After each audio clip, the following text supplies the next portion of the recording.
Assalamualaikum warahmatullahi wabarakatuh. Hai semuanya, dengan Pak Reski di sini di pelajaran PPKN.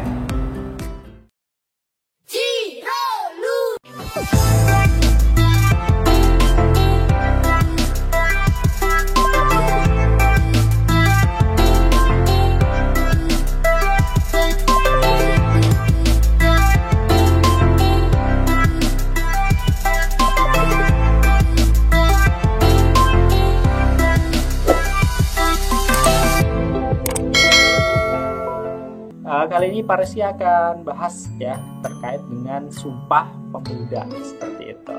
Ya, lebih tepatnya di sini akan bahas materi tentang peranan peristiwa dari Sumpah Pemuda itu sendiri ya. Apa sih Sumpah Pemuda ya kan, nanti kita bahas di sini ya. Oke, langsung saja. Pak Reski punya pertanyaan nih buat kalian ya. Mungkin di layar kalian juga sudah nampak di situ. Kapan sih peringatan Hari Sumpah Pemuda itu? Ya. Tahu nggak? Pak Reski kasih waktu nih 5 detik ya. 1, 2, 3, 4, 5. Oke, mungkin kalian udah jawab ya di rumah. Oke, di sini peringatannya adalah siap tanggal 28 Oktober ya. Artinya pada saat itu Sumpah Pemuda berlangsung di tahun 1928 seperti itu ya. Jadi kalau ada pertanyaan nih, diinget-inget nih kapan peringatan Hari Sumpah Pemuda itu ya. Berarti sudah jelas ya jawabannya, setiap tanggal 28 Oktober. Oke, di sini udah paham dong. Oke, anak-anak kita lanjutkan kembali ya. Oke, yang selanjutnya di sini adalah pengertian dari Sumpah Pemuda itu sendiri ya. Oke, di sini di media yang Pak Reski tampilkan, Sumpah Pemuda adalah suatu atau satu tonggak utama ya dalam sejarah pergerakan kemerdekaan Indonesia. Ikrar ini dianggap sebagai penyemangat ya untuk menegaskan cita-cita berdirinya negara Indonesia. Ya, jadi perlu anak-anakku tahu semuanya bahwa peristiwa Sumpah Pemuda di sini ya merupakan suatu tonggak ya sejarah kemerdekaan Indonesia. Ya, di sini sebagai cikal bakal memang bersatunya bangsa Indonesia ya sebelum kemerdekaan. Nah, disinilah cikal bakalnya seperti itu. Kemudian ikrar atau sumpah ini dianggap sebagai penyemangat ya, karena pada saat itu dalam masa penjajahan ya, kita paling lama dijajah oleh bangsa Belanda ya selama 350 tahun atau 3,5 abad di situ. Kemudian dilanjutkan oleh bangsa Jepang ya selama 3,5 tahun ya, kita dijajah ya kan oleh bangsa-bangsa lain. Jadi kita harus taat dan patuh pada negara tersebut. Karena pada saat itu memang kita belum bersatu ya. Warga negara Indonesia pada saat itu belum bersatu, jadi masih bersifat kedaerahan. Akhirnya kita gampang sekali untuk ditumbangkan. Jadi ketika kita berperang dan menjajah, kita banyak kalahnya ya. Jadi kita nggak merdeka seperti itu. Dan di sini mulailah ya awal kebangkitan kita ya, bahwa bangsa Indonesia itu harus bersatu ya agar bisa mengusir atau melawan penjajah ya. Dan disinilah saatnya ya kita menang melawan penjajah. Ini merupakan sebuah cikal bakal ya sebelum Indonesia merdeka. Oke, di sini kita langsung saja ke pelaksanaannya ya. Pelaksanaan Kongres Pemuda 1. Jadi anak-anakku kalau kongres itu sama halnya dengan perkumpulan atau rapat ya. Jadi ini merupakan kongres atau perkumpulan ya pemuda seluruh Indonesia. Ya, ini Kongres Pemuda 1 atau Kongres Pemuda yang pertama di sini dilaksanakan pada tanggal 2 Mei ya tahun 1926. Ya, Pak Reski juga belum lahir ya kalau di kalian ya kan. Oke, tapi nggak apa-apa, kita belajar terkait dengan sejarah kemerdekaan ya.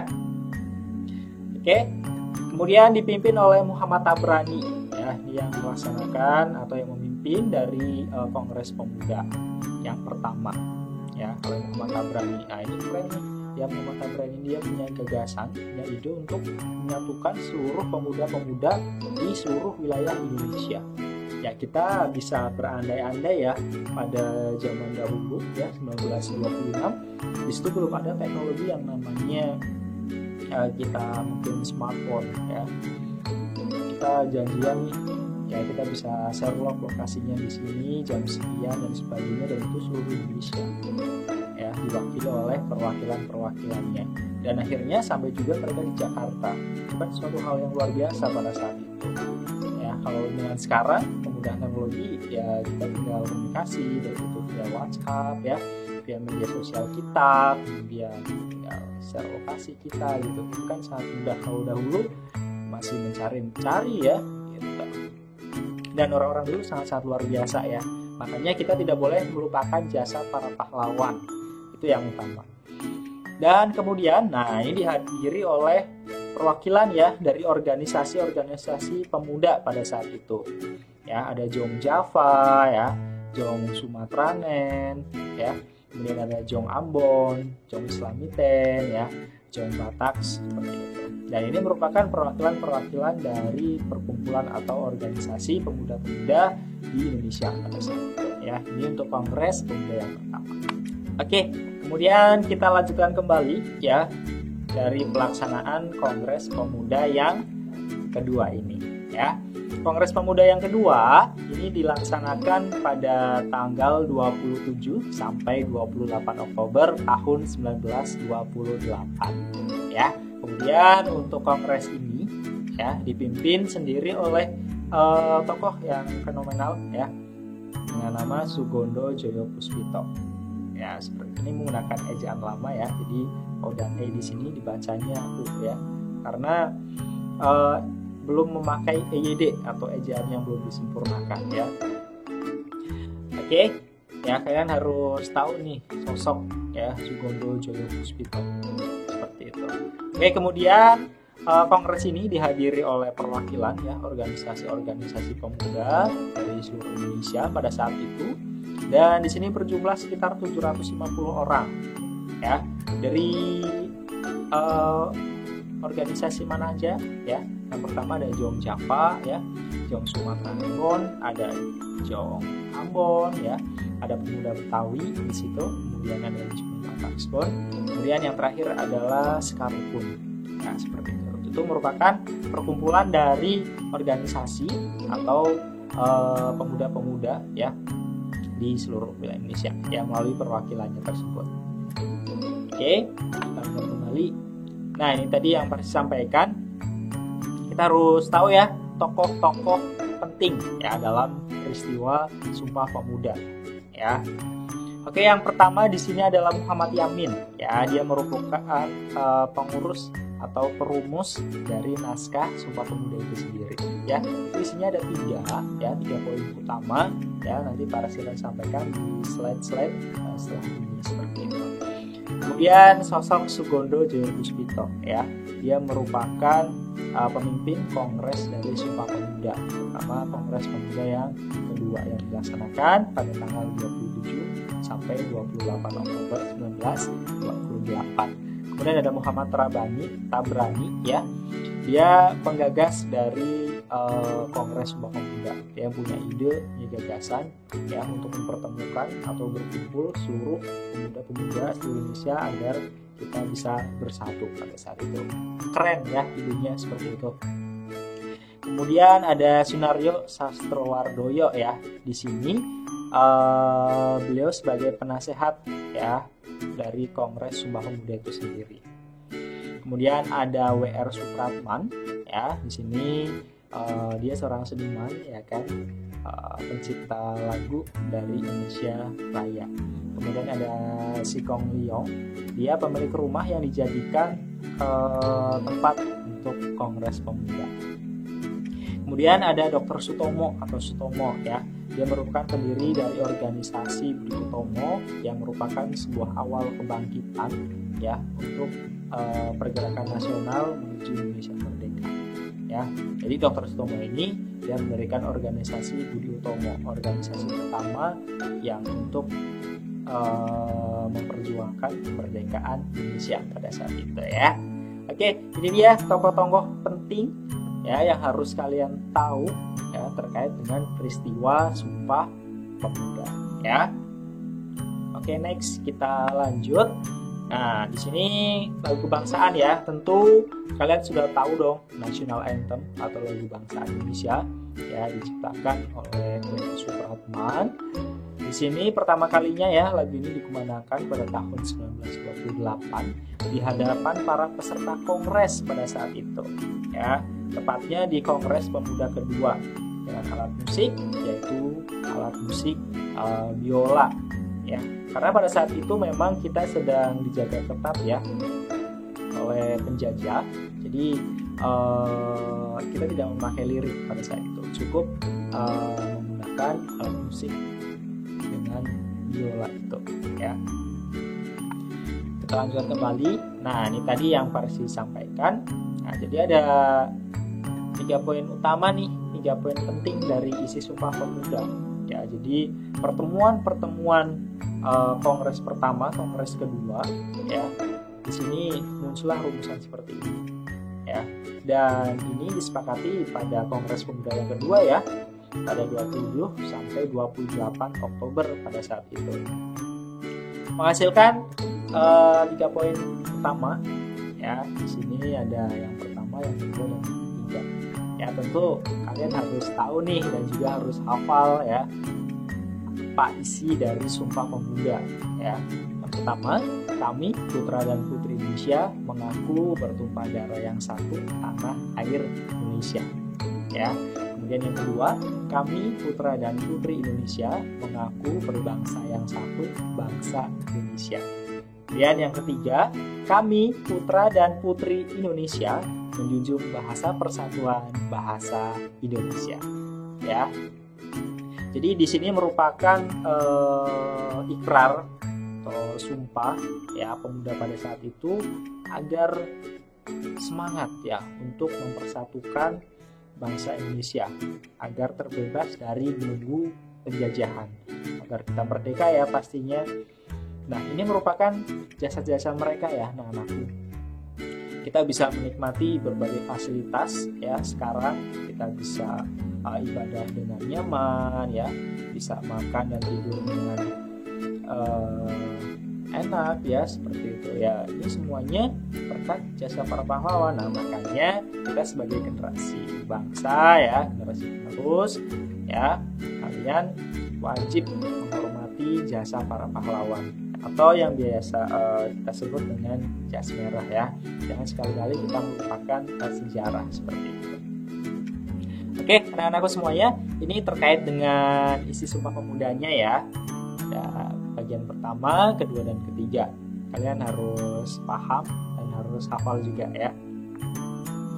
Oke, selanjutnya kita ke makna penting. Apa sih makna penting dari peristiwa Sumpah Pemuda itu yang bisa kita teladani, yang bisa kita pelajari kayak gitu kan?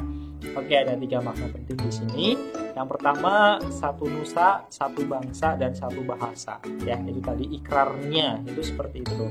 Jadi kita itu walaupun ya dari Sabang sampai Merauke ya, berbeda pulau ya, berbeda bahasa, berbeda suku, berbeda latar belakang, berbeda agama dan sebagainya, ya kita tetap satu kesatuan ya dalam bingkai Indonesia seperti itu ya. Kemudian yang kedua, arah perjuangan bangsa Indonesia itu semakin tegas, jadi semakin nyata nih ya untuk mencapai kemerdekaan. Ya itu tadi. Jadi zaman dulu itu kita perjuangannya itu masih bersifat kedaerahan ya. Jadi kita gampang sekali dipatahkan oleh penjajah pada saat itu ya.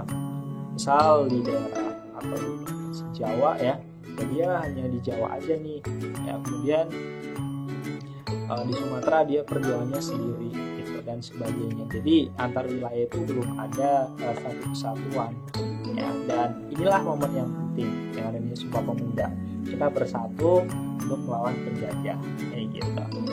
Oke, yang selanjutnya atau yang terakhir adalah dalam mencapai tujuan tersebut ya perlu adanya rasa persatuan dan kesatuan sebagai bangsa Indonesia ya. Ya intinya kita sebagai bangsa Indonesia memang harus menanamkan dalam diri kita ya bangsa bahwa kita itu bersatu karena adanya keberagaman itu ya, dengan adanya perbedaan itu kita harusnya bisa saling menguatkan ya, kita harus punya satu tekad, satu tujuan, dan alhamdulillah ya tujuan itu tercapai ya oleh para pahlawan kita ya, dan kita itu tadi sebagai generasi penerus harus bisa menjaga ya Indonesia ya dari belenggu-belenggu penjajahan. Kalau sekarang penjajahannya bukan lewat penjajahan kayak dulu ya, fisik gitu ya, tapi kita lebih banyak kayak teknologi ya, ilmu pengetahuan ya, semuanya kita harus bisa mandiri ya. Oke, selanjutnya adalah ini sebenarnya adalah runtutan atau rentetan dari berbagai macam peristiwa ya sebelum kita merdeka ya, dari peristiwa Sumpah Pemuda ya, terus didirikannya organisasi-organisasi kayak tadi oleh Dr. Sutomo ya, kayak ini organisasi Sutomo, kemudian melahirkan organisasi-organisasi lainnya ya, kemudian masuk di proklamasi kemerdekaan ya. Oke, sebelum ke peristiwa atau proklamasi kemerdekaan di sini, tentu kita tidak bisa melewatkan ya peristiwa Rengas Dengklok ya. Jadi sebelum Pak Reski kesini, Pak Reski ingin sedikit ya bicara tentang kejadian pada saat itu ya. Jadi kenapa muncul peristiwa ini ya? Pada saat itu kita sedang dijajah oleh bangsa Jepang ya, atau Nippon seperti itu. Jepang pada saat itu mengalami kekalahan ya pada saat perang seperti itu, dan disitu dibuktikan dengan dua kota yang ada di Jepang, Hiroshima dan Nagasaki ya, dia diluluhlantahkan ya oleh bom atom, dan disitu dibom oleh Sekutu, atau lebih tepatnya adalah Amerika pada saat itu ya. Dan itu juga sebenarnya misi balas dendam dari Amerika sendiri, karena pangkalan lautnya pada saat itu juga dibom oleh bangsa Jepang. Nah, ini upaya balas dendamnya Sekutu pada Jepang, dia langsung mengebom dua kota sekaligus, yaitu Hiroshima dan Nagasaki. Ya, pada saat itu Jepang mengalami kekalahan dan keadaan yang terdesak. Nah, ya oleh sebab itu kita nih bangsa Indonesia mendengar kabar tersebut ya, Jepang dalam keadaan yang lemah ya, kita posisinya diuntungkan kayak gitu ya dengan kekalahan Jepang.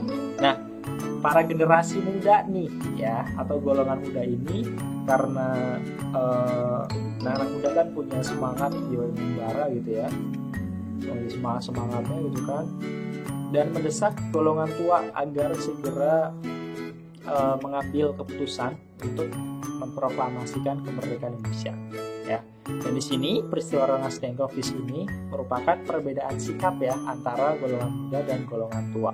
Nah, perbedaan itu terkait dengan kapan nih waktu yang tepat untuk memproklamasikan kemerdekaan Indonesia, karena golongan muda sudah dapat kabar nih bahwa Jepang ini dalam keadaan yang lemah.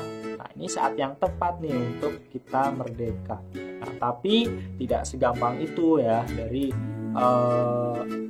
menanggapi golongan muda. Golongan tua di sini, Insinyur Soekarno dan kawan-kawan, itu dia lebih ini ya, mengutamakan beberapa faktor. Ya, kita butuh persiapan ya, semacam menyiapkan teks proklamasinya ya, menyiapkan tempatnya di mana, kemudian dari segi keamanan seperti apa kayak gitu. Jadi memang dipikirkan matang-matang. Sedangkan golongan muda ini dia inginnya ayo cepat-cepat untuk merdeka ya.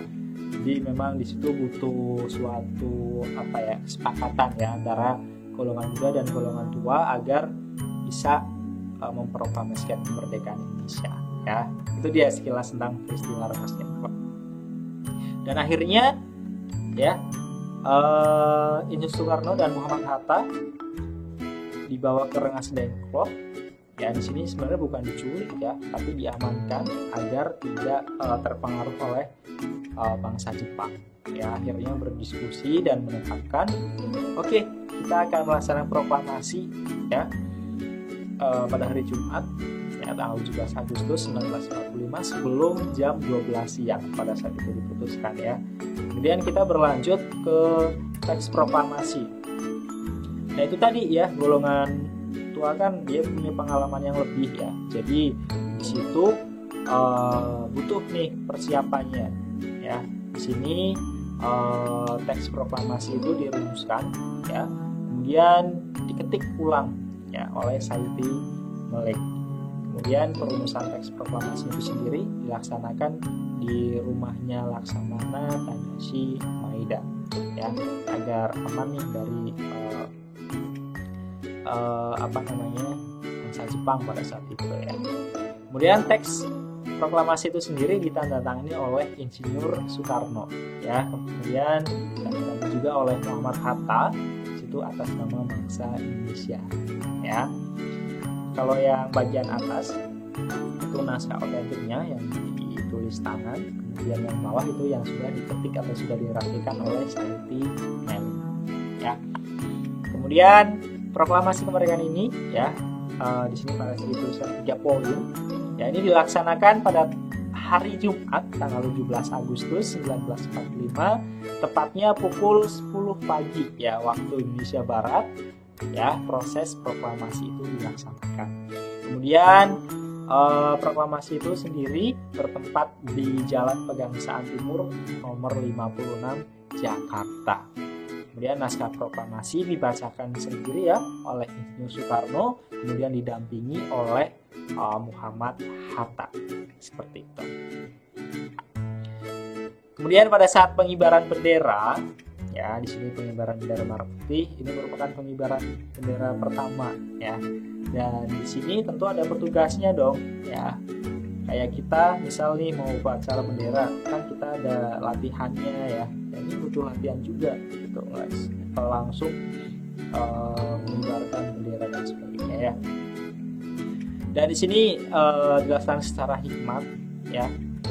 Ada 3 petugas, yakni Latif, Jenderal Diningrat, kemudian S. Suhut, kemudian Trimurti. Ini yang menjadi petugas dari pasukan pengibar bendera pada saat itu. Kemudian bendera merah putih itu sendiri dijahit ya oleh Ibu Fatmawati atau tepatnya adalah istri dari Insinyur Soekarno ya.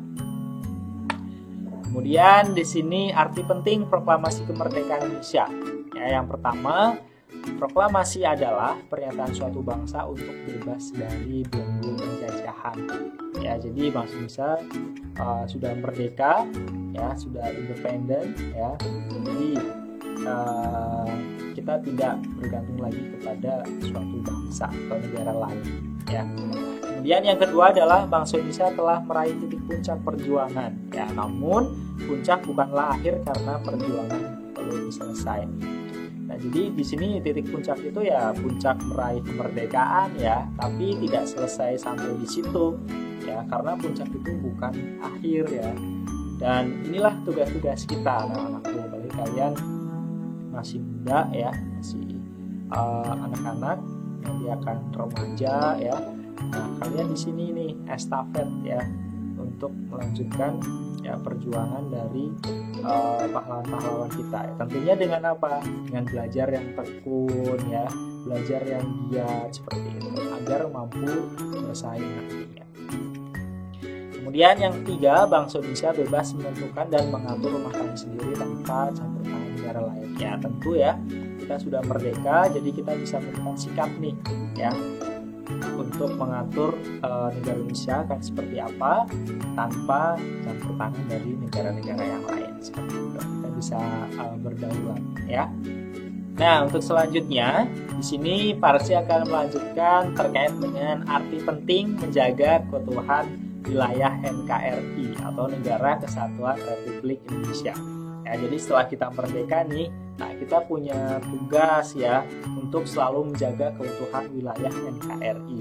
Nah, salah satunya dengan cara apa? Yang pertama dengan kita menghormati jasa para pahlawan ya. Nah, kita menghormati kayak semisal kita melaksanakan upacara bendera ya. Kita secara tidak langsung menghormati jasa para pahlawan ya yang telah mendahului kita ya. Seperti itu. Bangsa yang besar adalah bangsa yang menghormati atau yang mengenang jasa para pahlawannya. Ya, jadi tidak melupakan jasa-jasa para pahlawan. Terus yang kedua, agar tidak terpecah belah. Ya, karena kita sudah tahu ya bahwa bangsa Indonesia itu dalam kondisi atau masyarakatnya beragam ya, dari sara ya kan, suku, agama, ras dan antar golongan, semuanya memiliki karakteristik atau perbedaan sendiri-sendiri. Tapi kita masih tetap satu kesatuan ya dalam bingkai Bhinneka Tunggal Ika, berbeda-beda tapi tetap satu jiwa. Itu yang menguatkan kita semuanya. Kemudian yang ketiga adalah untuk menunjukkan jati diri bangsa Indonesia, ya, bahwa bangsa Indonesia yang mempunyai karakter, ya, punya ciri khasnya tersendiri ya dari bangsa-bangsa yang lain, kayak gitu.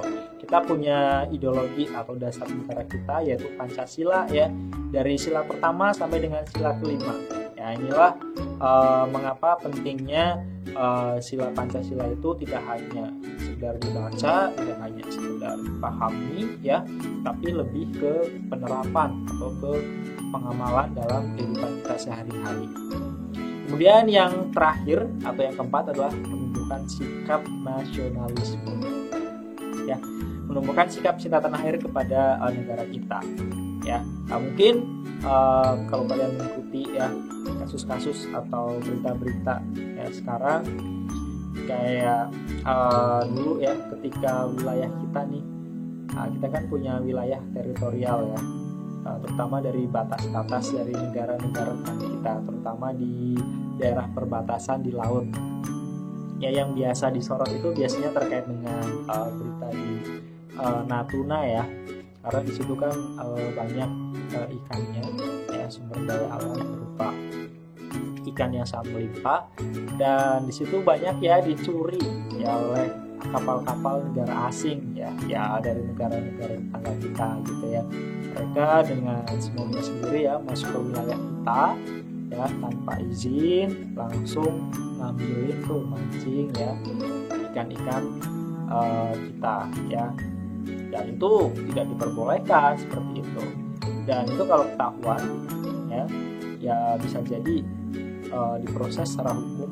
Kalau dulu waktu mungkin kalian tahu ya, waktu menterinya Ibu Susi ya, ketika ada kapal yang mencuri ikan di wilayah Indonesia, itu kapalnya akan ditenggelamkan dengan cara dibom. Biasanya dikumpulkan dulu tuh kapalnya ya, misal bulan ini tertangkap berapa kapal gitu ya, nanti dibom ya, ditenggelamkan satu persatu. Dan itu lumayan bikin jera juga ya para nelayan-nelayan dari negara-negara tetangga yang ingin masuk ke wilayah Indonesia secara ilegal itu tadi ya. Nah, di sini pentingnya ya sikap nasionalisme, cinta terhadap tanah air dan bangsa kita seperti itu.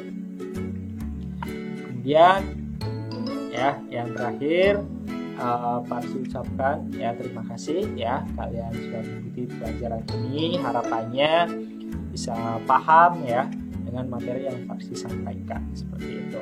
Kita sudah belajar banyak tadi ya kan, terkait dengan Sumpah Pemuda ya, kemudian proklamasi kemerdekaan, kemudian arti penting ya menjaga keutuhan wilayah negara kesatuan Republik Indonesia.